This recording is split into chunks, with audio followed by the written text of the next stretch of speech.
All right, what's going on, guys? Welcome to today's video. We're talking about the Sony A7 III versus the new pre-production released Sony A7C. Now, as a disclaimer, I just want to let you know that I have not had hands-on with this camera yet, the A7C. Only pre-production models are released currently, and only a few hand-selected content creators have been given one of these cameras to shoot with and review. Am I gonna get a hands-on with it anytime soon? Probably not. I have no interest in using this camera, kind of whatsoever. I'll explain why in this video.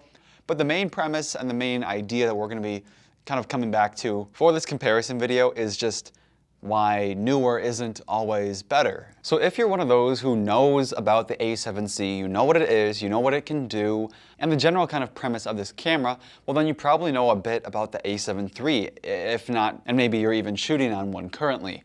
Right now we're recording this video with the A7 III and externally recording it on an Atomos Ninja 5, and boy do I enjoy this setup quite a bit.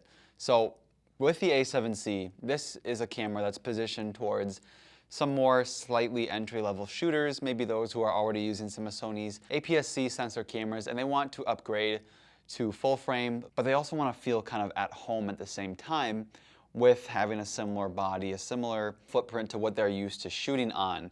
And this camera does come with a lot of features and benefits that I wish I could have with my A7 III. Some people do think that the lighter the camera, the better it is, and the more ideal it is for their shooting purposes.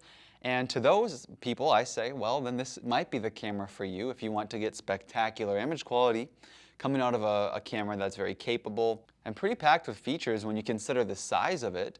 But you also don't want to sacrifice, you know, not getting arthritis from holding your camera and whatnot. So yes, there are some advantages when it comes to the smaller size. Basically, all that Sony has done is just shaved off the viewfinder, but otherwise it looks like it's kind of the same. They moved the viewfinder to the left-hand, upper left-hand corner, and this is a kind of unideal spot for shooters who are planning on using the viewfinder on a consistent basis, especially if you are left-eyed. You would have to rotate the screen all the way out just to be able to use it without having your nose bumping the screen. And one other compromise that I don't like about the new A7C when it comes to the body and the form factor is that because it is, I think, like 1 to 200 grams lighter than the A7 III, whenever you're using full frame lenses, which you should be if you buy this camera because it's a full frame camera, it's going to be really top heavy and front heavy because those lenses have a lot of glass elements in them. Some of them are built from aluminum and other metals,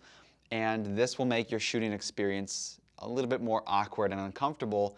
And I know there are people who say, well, I shoot all the time with one hand on the lens and one hand on the shutter. So I'm always providing support on the lens with my left hand, and it doesn't really matter because I got two hands on the camera.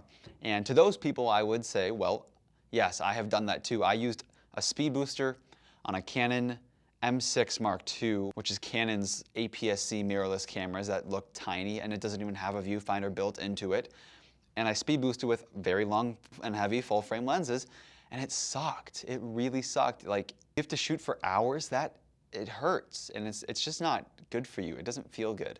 So yes, basically the portability advantages that you get with the A7C over the A7 III are kind of made up for in the A7 III with just the comfort and balance that you feel that you don't get with the A7C while you're using the A7 III.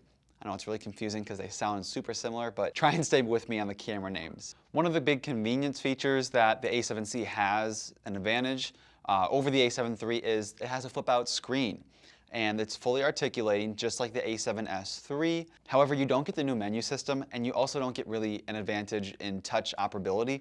So it's basically the same screen except it just flips around, and I think this can make the experience of shooting, especially video, something that's a bit more lazy and kind of laid back and run and gun, which for some is a necessity and it's an advantage.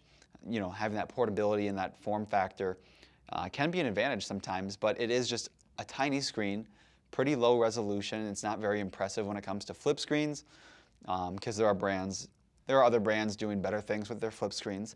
And for some, using an external monitor or external recorder won't even cross their mind because they have access to this vari-angle flip screen. And I think that's kind of a bummer because there is just some added element of pleasure and enjoyability when you do use an external recorder or even an external monitor with a mirrorless run and gun setup.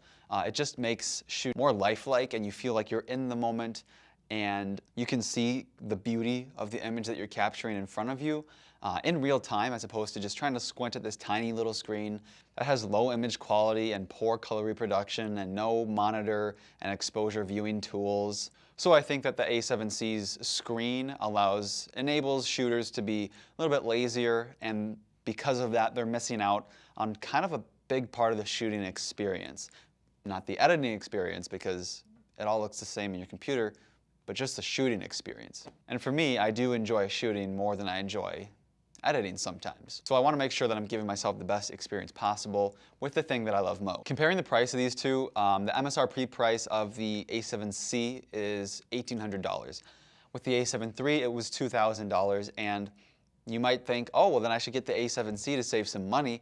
But don't forget, the A7 III is now almost 3 years old, so prices have dropped significantly on used models. I'm actually planning on selling my A7 III in the next few weeks once my A7S III is delivered to me, and I'm planning on selling it for $1,600. That is $200 cheaper than the A7C, and plus, if you buy your A7 III like locally off of a friend or someone that you know on Facebook Marketplace, you also don't have to pay tax. But I do suppose you don't have to pay tax if you buy the A7C with a B&H Paybu card, so keep that in mind if you do want a new camera without having to pay tax. Both cameras, I believe, have the same exact battery life. They both do take the same batteries, and since they have the same kind of processing power, the same specs, they should basically have the same battery life.